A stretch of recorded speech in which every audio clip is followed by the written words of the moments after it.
commencer avec Fabio Taccone qui va nous parler du monitorage non invasif. Il travaille en Belgique et je vous laisse la parole. Merci beaucoup pour l'invitation et pour l'introduction. Je vais essayer de rester dans le temps et c'est ça ma slide de conflit d'intérêts.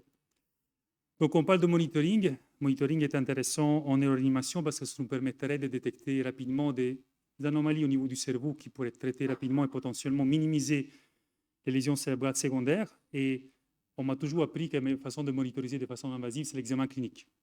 Alors, personne de nous, je pense, dans la salle des neurologues. Donc, si on pense que le Glasgow, c'est un examen clinique, bah, vous vous trompez parce que c'est vraiment extrêmement limité, extrêmement basique et ça, c'est pas du tout en fait une évaluation correcte de l'état neurologique du patient. Il faut au moins rajouter à ça la présence des déficits focaux et la fonction pupillaire, en sachant que l'analyse de la fonction pupillaire est très compliquée en réanimation parce qu'elle est fort influencée par les sédatifs et que même si vous avez une dysfonction clinique, la clinique, ça ne vous dit toujours pas quelle est la cause qui fait que votre patient va moins bien. Donc, l'intérêt d'associer au monitoring clinique un monitoring non clinique est extrêmement intéressant.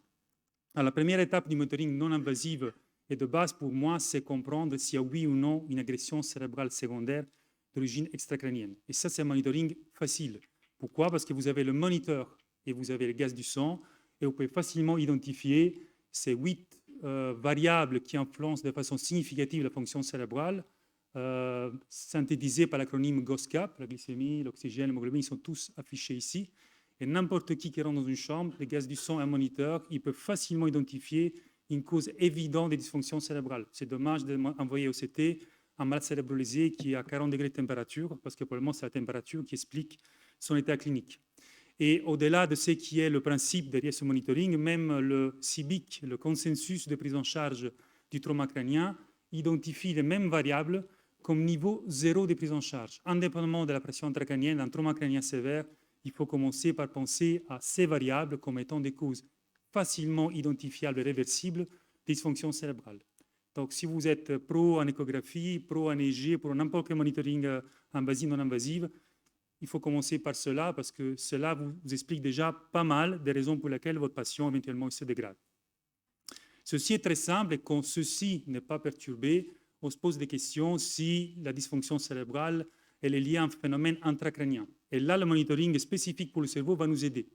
Et j'ai essayé de ultra simplifier le principe d'approche à ces patients en se disant si ça vient du cerveau, c'est simplement une perte de compliance, ce sont l'hypertension intracrânienne ou c'est des épilepsies ou c'est l'hypoxie tissulaire. Et là, on a du monitoring peut-être non invasif qui peut nous aider dans certaines situations. Alors, comment on peut monitoriser de façon non invasive la pression intracrânienne qui, elle ne peut qu'être mesurée de façon fiable par un cathéter intracérébral?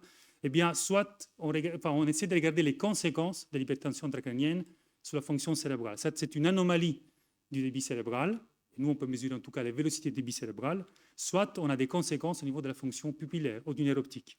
Et donc, une façon de laquelle on peut estimer l'hypertension intracrânienne de façon non invasive, en utilisant soit le Doppler transcrânien pour les modifications des vitesses du débit, soit on essaie de garder la fonction pupillaire avec un pupillomètre automatisé, soit on essaie de garder la taille du nerf optique, encore une fois, avec l'échographie cérébrale.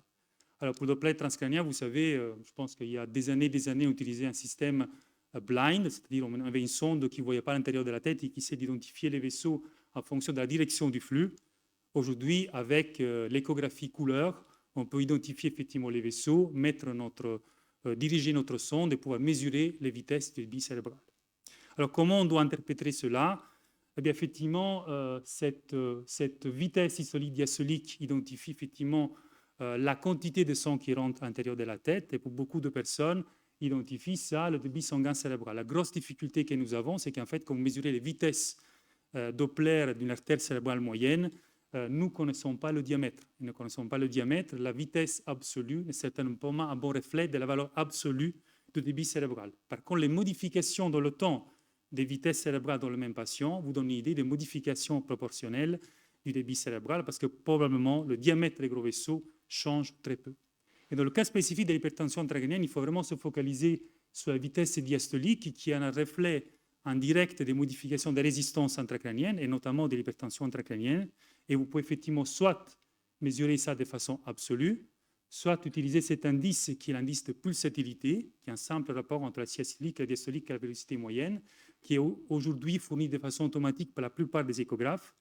et on observe une modification de la vélocité du débit cérébral avec un flux normal ici, une augmentation de la pression intracrânienne qui s'associe à une diminution de la vitesse diastolique jusqu'aux formes les plus graves de presque arrêt circulatoire. Alors, est-ce que ceci, la simple mesure de la vitesse diastolique de l'indice de pulsabilité, est utile en pratique clinique? D'autrement, on a certainement des papiers, et je cite évidemment le papier de Grenoble, qui a montré qu'on peut l'utiliser comme un outil de triage chez les traumas modérés à sévères. Les mesures de vitesse diastolique, indice de pulsatilité élevé, identifient des patients qui arrivent avec un trauma modéré à sévère et qui sont à risque de détérioration secondaire. Donc, c'est un outil de triage qui dit ce malade-là, il a un risque plus élevé de se détériorer par la suite, probablement pour une anomalie de la compliance cérébrale. À l'autre extrême, on peut facilement utiliser le Doppler transcrânien pour identifier l'arrêt circulatoire. Et c'est dans beaucoup de pays. Moi, j'ai utilisé ça en Belgique pendant tout un moment. Le Doppler était associé comme test ancillaire au diagnostic clinique de mort cérébrale, avec la disparition ou les valeurs négatives de la vitesse diastolique et une diminution significative des pics systoliques. Ça, c'est les deux extrêmes.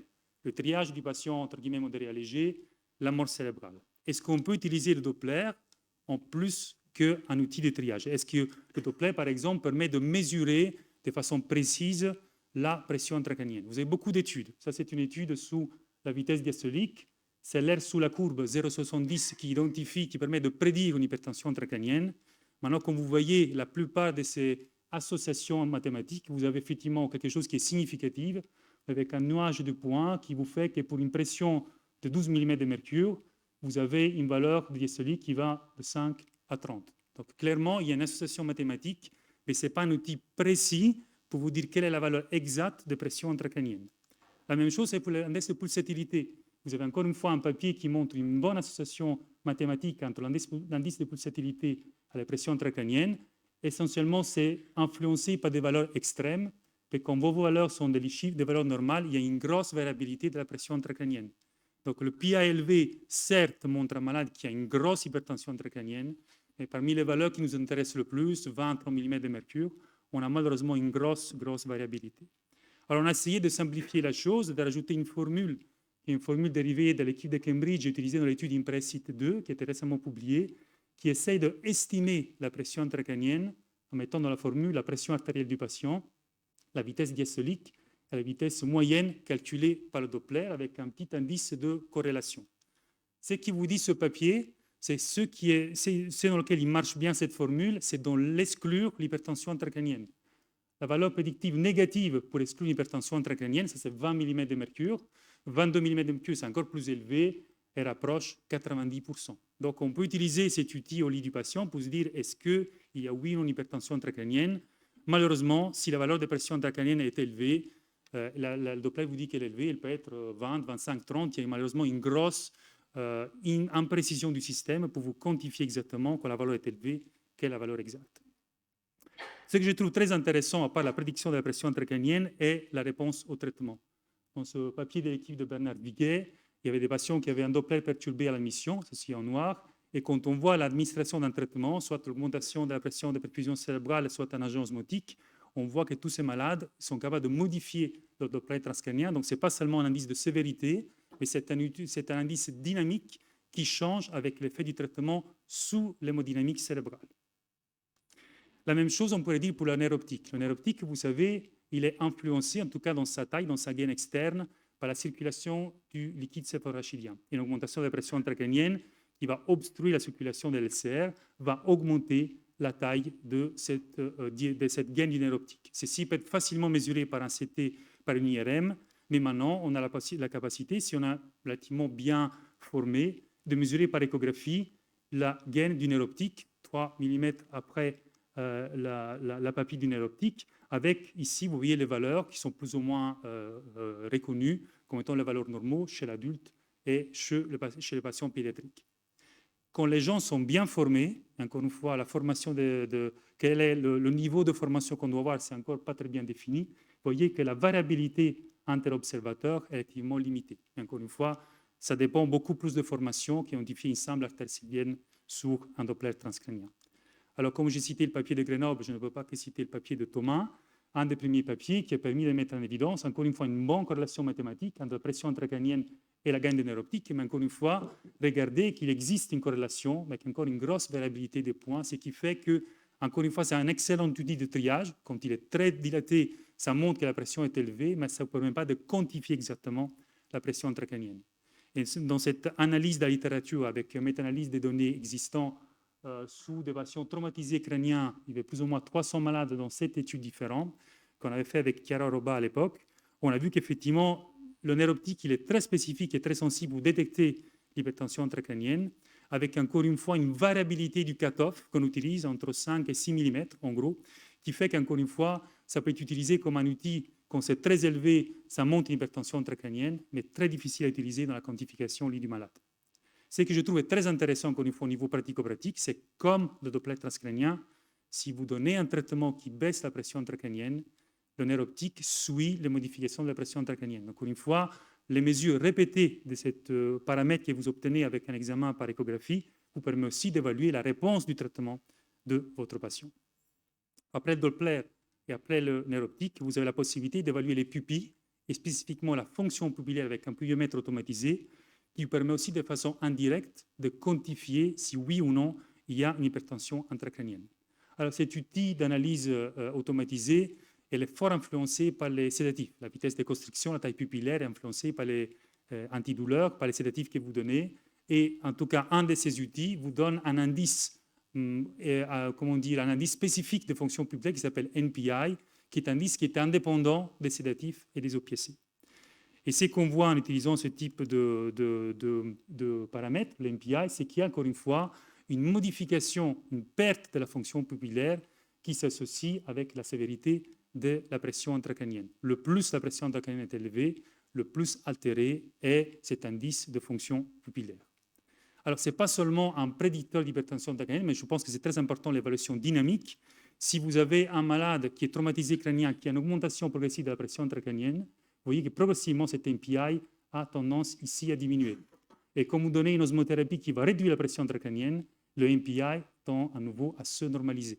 Donc, ces trois outils sont des outils qui permettent, certes, avec une certaine imprécision, de détecter la pression intracrânienne, mais ça vous permet aussi de faire des mesures répétées pour voir comment le malade répond au traitement que vous donnez pour baisser la pression intérieure du cerveau. Est-ce qu'un seul est meilleur que les autres? Probablement, la combinaison des différents outils est la meilleure chose. Et vous voyez dans ce papier que le nerf optique et le Doppler, avec une estimation de la pression intracrânienne, avaient 0,91 de R sur la courbe pour prédire une hypertension intracrânienne. Encore une fois, l'importance de combiner les outils pour avoir le paramètre qui vous intéresse. Alors, comment on utilise ça en pratique? Si vous avez un patient qui arrive à l'hôpital, qui a une suspicion d'anomalie de la pression intracrânienne, les modifications au Doppler, la pression intracrânienne ou le nerf optique, c'est un excellent outil de triage. Donc, les anomalies que vous voyez sur l'échographie ou sur la pupillométrie vous donnent une idée indirecte de la présence ou non d'une perte de compléance du cerveau.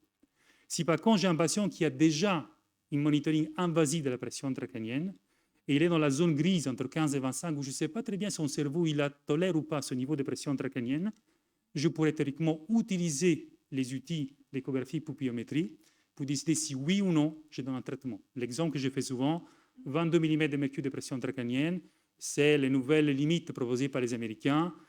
Si les pupilles sont normales, le nerf optique il est dans les limites normales, le Doppler normal, faut-il vraiment traiter ce malade? Probablement pas. On a un gros chapitre sur l'hypertension intracrânienne, c'est beaucoup plus limité sur ce qui est le côté d'oxygénation. Pourquoi? Parce qu'en fait, non invasive, on a essentiellement la spectroscopie à infrarouge, le NIRS. Et le NIRS, en fait, on sait, c'est un peu le parent pauvre, enfin, le frère pauvre de la saturation jugulaire et surtout de la pression invasive d'oxygène. Il y a une corrélation entre les IgE2 et le NIRS, entre la PBT2 et le NIRS, mais encore une fois, le NIRS mesure une saturation corticale antérieure, une saturation microcirculatoire, qui ne peut pas du tout refléter la pression d'oxygène dans la substance blanche, ni la saturation d'oxygène qui vient de tous les hémisphères. Donc il est logique que le NIRS ne soit pas corrélé correctement ni à la PBT2, ni à la saturation jugulaire.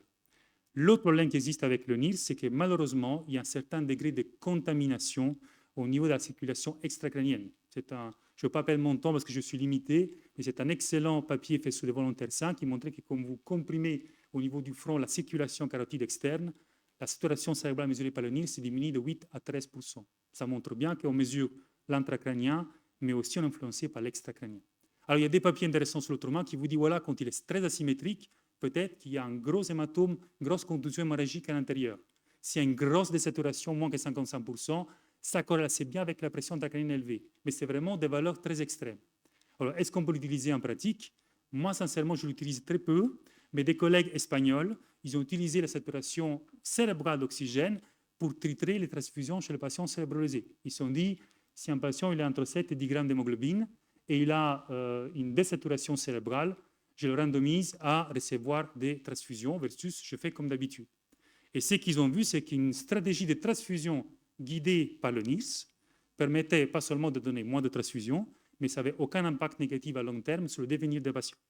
C'est une étude faite en Espagne, c'est une question bien spécifique sur les transfusions, mais ça montre bien que peut-être, dans des conditions bien spécifiques, le NIRS pourrait être utilisé. Et donc, probablement, si vous avez une NIRS cérébrale, vous n'avez pas d'autre chose pour monitoriser le cerveau au niveau de l'oxygénation, une grosse désaturation unilatérale, ça pourrait faire penser à un hématome local, peut-être répéter un CT, l'évolution de la lésion intracrânienne. Une grosse désaturation bilatérale, peut-être penser à l'hypoxie cérébrale et après comprendre comment corriger l'hypoxie tissulaire, ça c'est un autre point. Le troisième point que je vous ai dit, après l'hypoxie tissulaire et l'hypertension intracrânienne, c'est évidemment les épilepsies. La meilleure façon de détecter cela, c'est l'EEG. Il y a beaucoup de littérature qui vous dit que 90% des crises, 90%, j'ai oublié, de crises d'épilepsie en réanimation, c'est des crises non convulsives. Vous n'avez pas d'EEG, vous ne le voyez pas. Et la présence d'épilepsie chez un patient critique, cérébralisé, s'associe beaucoup de mauvaises choses.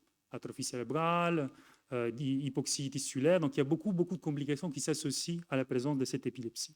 Le problème est qu'il faut que j'ai suffisamment de machines d'EEG en continu et des gens qui lisent l'EEG pour monitoriser tout le monde. Comment je décide qui monitoriser ou pas? Alors, si vous regardez le patient tout venant, ce n'est pas spécifique du trauma, c'est surtout le malade qui arrive à l'hôpital inconscient et qui a eu, en tout cas au moment de l'admission, des suspicions cliniques de convulsions qui devaient être monitorisées pendant une période très prolongée. La plupart des autres, les traumas légers ou les traumas intermédiaires qui arrivent sans anomalie au niveau des mouvements cliniques, mouvements normaux, ils peuvent avoir un monitoring très limité de 1 à 4 heures et si léger, ils ne montrent pas d'anomalie épileptique, ne pas continuer le monitoring. Ça permettrait en tout cas de cibler les malades qui doivent avoir un EEG ponctuel et ceux qui doivent avoir un EEG continu.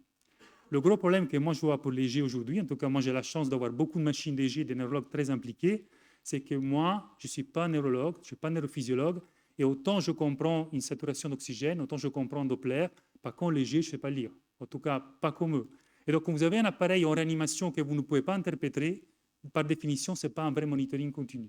Alors, il y a beaucoup de papiers qui vous disent que des gens formés, ça peut être des infirmiers de NOREA, ils sont capables de ne pas lire ceci, mais de lire un EEG processé, comprimé, avec un signal plutôt en couleur, tout le monde se reconnaît bien les couleurs en général, et avec par exemple des détections des épilepsies, les personnes formées pourraient détecter 80-90% des crises d'épilepsie prolongées. Donc encore une fois, ce n'est pas un problème de technologie seulement, mais c'est un problème aussi de formation. Si un jour vous allez implémenter l'EEG chez vous, soit vous avez un neurologue motivé qui reste réveillé 24 heures sur 24, soit il faut quand même qu'une partie de l'équipe se forme pour pouvoir interpréter, en tout cas au moins grossièrement, les anomalies de l'EEG. Alors ça, c'est les 3 points plus importants que je voulais vous présenter. Est-ce qu'on pourrait faire autre chose avec le monitoring cérébral non invasif? Oui, il y a des papiers qui vous disent que si j'ai un patient qui n'a pas d'hypertension intracrânienne, je pourrais utiliser le Doppler, par exemple, pour essayer d'établir le meilleur niveau de CPP. Est-ce que tout ça, c'est bien montré? Non, ça vous montre en gros que quand le Doppler est très pathologique, il y a un gros risque que la CPP soit diminuée, 50, mais quand elle est dans les limites de la normale, est-ce que j'ai 60 de CPP et 15 de pression intracrânienne? J'ai un Doppler pathologique, faut-il augmenter la CPP? Certains d'entre vous vont le faire, mais on est loin d'avoir des papiers concrets qui nous montrent que tout ça a un impact sur les patients et surtout qu'il n'y a pas d'effet secondaire à faire des interventions qui ne sont pas basées sur ce qu'on connaît très bien. Je n'aurais pas pu parler, mais je vous épargne cela de autorégulation cérébrale. C'est quelque chose de très compliqué. Le Doppler transcrânien permet, avec une mesure continue de pression artérielle Doppler transcrânien, la mesure d'un indice, qui est l'indice de MX ou MXA, de autorégulation cérébrale qui permettrait, en tout cas c'est surtout l'équipe de Cambridge qui a fort poussé cela, l'adaptation de la pression de perfusion cérébrale sur le meilleur niveau d'autorégulation cérébrale. Est-ce que c'est faisable? C'est faisable comme vous calculez cela de la pression intracrânienne. Avec un Doppler, peut-être certains de vous dans la salle sont un peu plus enthousiastes que moi, c'est un peu plus compliqué d'avoir en tout cas un Doppler continu 24 heures sur 24 pour un patient pour rendre ceci quelque chose vraiment de faisable tout le temps de façon continue. Et alors, un dernier point, ce qui est un peu moins évident, si vous êtes vraiment très, très, très fort en échographie, vous pouvez même essayer de regarder la morphologie du cerveau. Là-bas, le troisième ventricule est donc calculer la chi de la ligne médiane, identifier des hémorragies intracérébrales ou regarder simplement des modifications de la morphologie. Si vous êtes très bon, le malade n'a pas une tête trop épaisse, c'est possible éventuellement de faire ce type d'analyse. Donc, j'ai conclu en disant que le monitoring non invasif fait partie de l'approche que nous faisons à nos patients en réanimation parce que le monitoring clinique reste très limité. C'est important de faire la clinique, c'est fondamental, mais ça ne vous dit toujours pas la raison pour laquelle votre patient se détériore. Et donc, tous ces outils que vous voyez ici, c'est un mélange d'invasifs et non invasifs, ils sont tous complémentaires entre eux, ils vous donnent des informations importantes pour comprendre bien comment le cerveau se détériore, quelles sont les causes et vos interventions potentielles pour améliorer cette agression cérébrale secondaire. Je vous ai parlé ici essentiellement de échographie cérébrale, de pupillométrie et d'EG, qui sont un type de monitoring qu'on peut utiliser, mais qui se compléteront très bien avec ce que Thomas va vous raconter dans le monitoring invasif pour comprendre mieux comment gérer nos patients cérébrolésés. Merci.